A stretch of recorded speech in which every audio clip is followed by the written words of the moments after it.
जन्म जयंती वर्ष हम लोग मना रहे हैं। मैं गुरुवर के चरणों में शत शत नमन करते हुए अपनी बात को प्रारंभ करता हूँ। इस सभा में उपस्थित पूजनीय साध्वी दीप्ति जी, लक्षिता जी, यहाँ बहुत ही मधुर संगीत के साथ गुरु के चरणों में जिन्होंने भजन अर्पित किए हैं, ऐसी बहन सारिका जैन जी, माता जी की, इस संस्था के ट्रस्टी श्री एम.आर. जैन जी और राजकुमार जी, भंते जी, हमारे मित्र अनुज शर्मा जी और स्वामी चंद्रदेव जी पधारे हैं।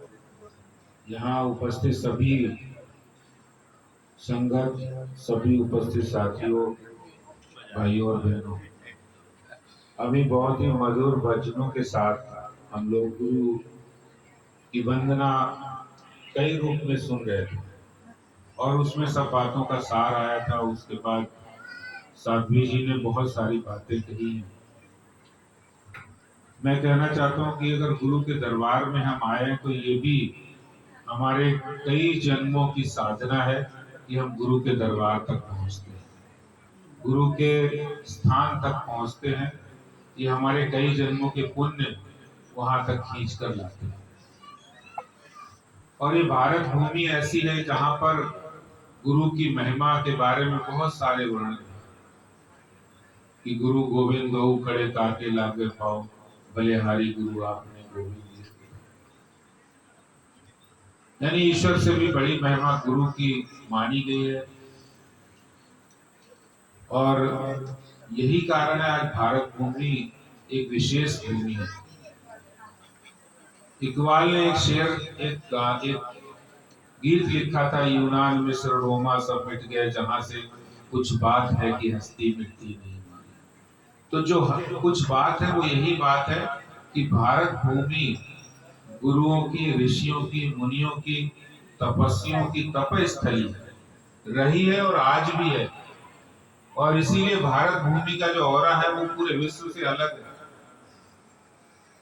जब पूरे विश्व में कोरोना आता है तो वो हाहाकार मचाता है और लोग कहते थे भारत की तो आबादी इतनी अधिक है, यहाँ तो बहुत बड़ा एक हाहाकार होगा, एक तूफान होगा। हालांकि बहुत नुकसान, लेकिन अगर हम तुलनात्मक बात करें तो भारत में बहुत ही कम नुकसान हुआ है। ये हमारे गुरुओं की, हमारे जो आचार्यों की भूमि है। महावीर स्वामी, गौतम बुद्ध, हमारे ऋषि मुनि जिन्होंने तपस्या की, हमारे आचार्य सुशील मुनि जी जिन्होंने पर्यावरण का संदेश पूरे विश्व को दिया, मानवता को, प्रेम का, अहिंसा का। और मैं मानता हूं कि आज विज्ञान भी ये सिद्ध कर चुका है कि जो मांसाहार है वो इंसान के लिए नहीं बना। इस प्रकृति के चक्र में जहां जहां मांसाहार होता है वो प्रकृति के विरुद्ध है। बहुत से लोग तर्क देते हैं कि ये जो जीव जंतुओं की संख्या इतनी बढ़ जाएगी, शायद उनका सोचना गलत है। और मैं आपको बात बता रहा हूं कि कई यूनिवर्सिटी इस बात का शोध करके उसको सिद्ध कर चुकी है कि मांसाहार से बहुत बड़ा प्रदूषण फैलता है। जो ग्लोबल वार्मिंग का जो अलर्ट है वो भी मांसाहार के कारण है, क्योंकि जो मांसाहार से जब जीव जंतुओं की हत्या होती है तो एक बहुत बड़ी चीख पुकार, जिसका प्रदूषण, जिसका पॉल्यूशन एक बड़े लेवल पर इस पृथ्वी को, इस पूरी सृष्टि को, इस ब्रह्मांड को प्रदूषित करता है। और जिसमें एक बहुत बड़ा कारण जो ग्लोबल वार्मिंग है वो है। इस पूरे हिंदुस्तान में कई जगह बलि प्रथा चलती थी। आज उन हिस्सों में बलि प्रथा धीरे धीरे समाप्त हो रही है। शास्त्रों में हमारे गुरुओं ने कहा है बलि प्रथा पर कोई अन्न की पैदावार नहीं होती, लेकिन जैसे जैसे वहां पर गुरुओं का संदेश गया, आचार्य मुनि वहां गए और वहां पर अहिंसा व्रत धारण करके शाकाहार शाकाहार उन्होंने पालन किया। और मैं मानता हूं कि पर्यावरण, पृथ्वी बचाओ, प्रकृति बचाओ, परिवार बचाओ, वहीं से शुरुआत होती है।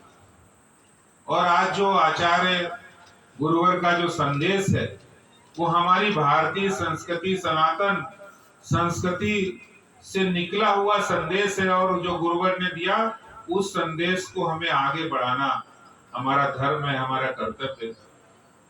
और मैं ये भी मानता हूं कि जब हम गुरु के सामने नतमस्तक होते हैं तो ऐसा नहीं कि आचार्य जी के सामने नतमस्तक हो रहे हैं, ये पूरे देश के, पूरे भारत भूमि के गुरुओं के सामने हम लोग नतमस्तक होते हैं। हमारी संस्कृति, हमारे संस्कार बताते हैं। आज मैं ये कहना चाहता हूं कि हमने जो साध्वी जी ने जो संकल्प दिलाया, मैं उस संकल्प के साथ हूं।